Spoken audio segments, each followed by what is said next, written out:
Move in. Move in. Move in. Move in. Move in. So you can hear.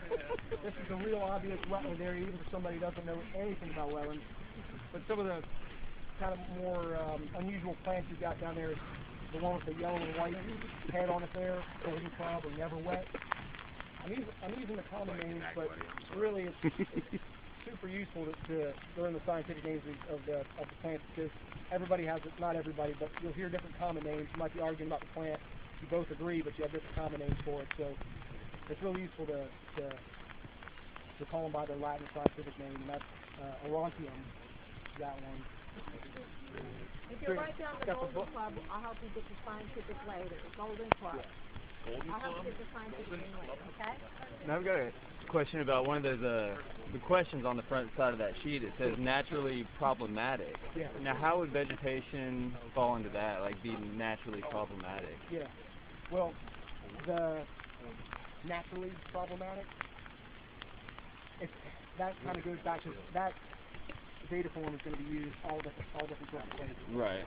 If you've got an area maybe over towards the Big Bend area, you have these salt pans where there's no vegetation just because of That underlying layer. well, it's underlying there, but for whatever reason, there's been an extra strong accumulation of salt, even where plants that can tolerate that can't grow there. There's just such a strong concentration, and you've just got tons of crap and everywhere, but no vegetation. Now, we wouldn't want to relinquish jurisdiction to that area, but it's naturally problematic because it's so salty, there's just no vegetation. So we're going through our 3 boxes, we couldn't check those vegetation there, but it's simply because it's a salt pan. That would be one example I can think of in Florida, where we wouldn't have vegetation where we should. So it's basically just something that shouldn't be there, or opposite? Yeah, and there's probably better examples than I can think of, but a lot of times we don't have naturally problematic areas. We have areas that have been made problematic by for disturbance, right? By Some other thing, yeah. That's what was confusing about it. Yeah, we deal with that all the time. Right. Okay. That plant, that golden club, is just kind of a showy plant. It's not one you see real often or use very often because it's truly an aquatic plant. We're not going to be delineating in an area where you've got a lot of golden club. But there's wax myrtle behind you there.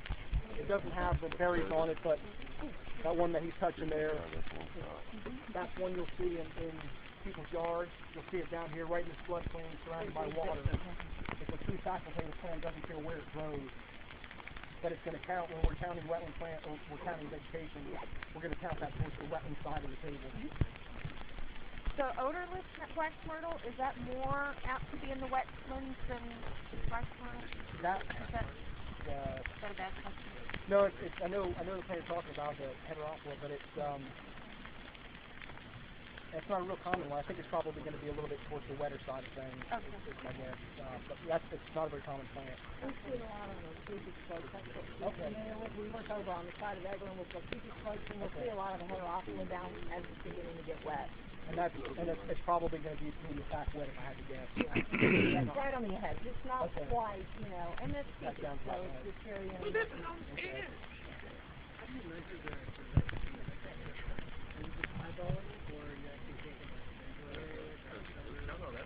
If you look at the way that data form is written out, there's a very complex formula. It's not very complex, it's a complex form that we use. In the real world, almost nobody uses that. What they're going to do is they're going to stand at one point, look out about 30 feet, and start kind of getting an eyeball in it, just getting a feel for what you have.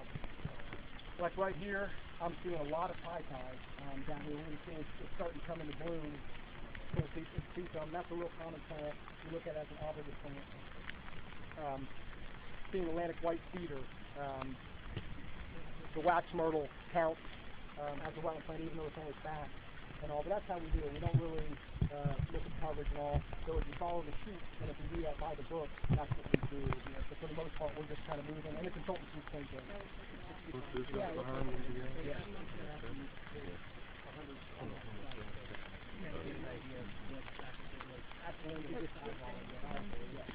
Yeah, you're getting on here much dominant.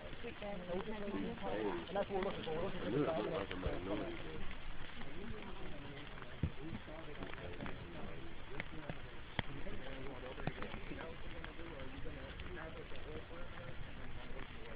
That's a good question. That's one of the points I want to make today. It's easier to walk.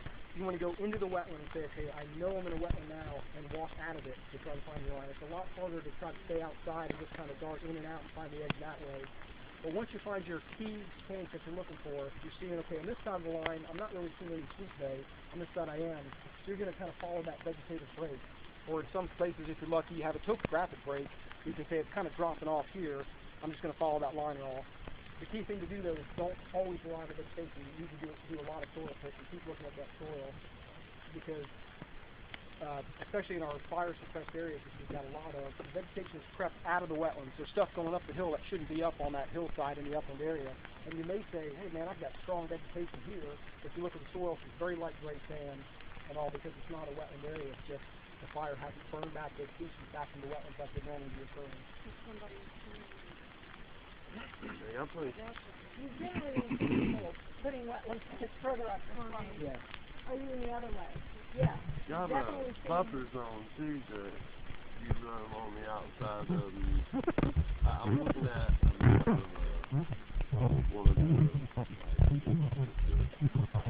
instructional things that was on, and it showed the actual lines for the wetlands themselves. And then it showed a certain percentage of, or a certain, maybe 50 feet or meters or something, out around that it was called a buffer line, or buffering zone. Yeah. They also include in the wetlands, can't nothing happen in that zone as far as construction wise. Right. That's not a core thing or a federal thing. We don't regulate anything beyond that wetland line. That's the limit of our jurisdiction. Now, different counties, like Sandy County, has a buffer exactly like you're talking about, and they'll say you can't build within this many feet of that wetland line. It's also county. But it's the county, so it's County not on federal. top of the Army Corps, yes. So that's additional regulation that thankfully was put in place because of some of the problems occurring with the wetland line. It's a BMP, right? It's a BMP and it's a great BMP. When people build right up to the wetlands, inevitably you're going to have some impact into this wetlands, whether there's a big slope there for runoff or not. Just guys working down in the wetlands, there's going to be impact. So a buffer's a great idea. And a lot of times for mitigation for impacts that we might permit, you require them to have some type of preservation area to buffer along that wetland line, keep them back from basically runoff, especially when you've got backyards and back up to a wetland. Everything that people put on the yards, and I do too, whether it's weed and feed or pet waste or anything, when it rains, that's going to wash down into the wetlands. If you've got a buffer, the wider the better. It's going to filter out a lot of that stuff that you don't want down in the wetlands and surface waters. And Taitai, just to mention, is one of the ones that typically will climb up to the upland very commonly. Taitai is very common in this region, so that's why you have to use all of them. Put in on Taitai or you'll be in. Taitai is very fast and pretty dangerous. And there's two kinds of Taitai. Maybe when we get down here, we'll see some side by side. The generally the one with the bigger leaves is the one that we see, is the one we refer to as Cyrilla, or red Taitai. It's a little bit, it's not as wet as black Taitai, it's Laconia, so it's the one that's in trial right now. And once you have delineated and come up with your marker of this is where the edge is, right? Is it common for someone, say a builder who has somebody working for them that knows what you know, Sure. coming back in and saying, I want to argue this? Does that happen with you? Not you personally, but is that a common place? Oh yeah, we argue every day. People down in our line of work. But no, it's not that bad. But the way it typically happens is we don't go out and flag it at the request of the developer. Most of the time when they come to us, they've already hired their consultants. They pay their consultants to go out there and give them their line. And most of the consultants do a very good line. We'll come out, we'll look at it, we'll verify that the work is correct. If we disagree with it, we need to change it, or we'll ask them, well, why is it here? It looks like maybe you should move it this way, right, or that. And I'll move it downhill, uphill, whatever they do, because we've got to be able to defend this is the limit of our jurisdiction. Sure. And the consultant, as reputable and honest as they may be, they're still working for their client, right, for the developer individual, and that's okay. But we rarely these days go out and flag wetlands initially. A lot of times we're checking other people's work, which is a whole lot easier than doing it yourself. And is that a starting point? Well, exactly, but it's easier to critique somebody else's work than to do it yourself, and so we always keep that in mind too. And if anybody's looking for a job, he's so confirmed for hiring wetland delineators all the time. Right here. Yeah. Okay. I need a job. Suddenly I heard something from people.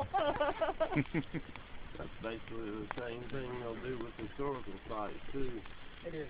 Because I did some work out on Garthon Point, and there were some places there, I guess there was some, sawmills at one time. Yeah. Along the line there. And one yard we were building in just because there was a big wall laying across the backyard that was part of one of those mills. They could not move it, and they couldn't build within Actually, our certain college feet of it. wants wetlands every time. It does, At least yeah. on federal level. It's becoming more of an issue all the time. I mean, the homeowner was just mad that he was going to have to leave. I thought it was kind of cool looking myself. I would have never told him. It was a stack of bricks he was going to have to leave. No, I mean, in an area like this, we would need to be working. We're working out towards the edges and all. But water budget stuff, you're looking at kind of a different level from what we're doing on a day-to-day basis. We'll just... This is tidal influence here a little bit. There is. Even with as much rain as we've had, the water in these areas back here still looks terrible. There's not as much flushing through here as you'd expect. And there's a lot of runoff from golf course and residential area up here. A lot of untreated stormwater flows into this bayou. Not something you want to drink. This is not groundwater. I have no idea where it is.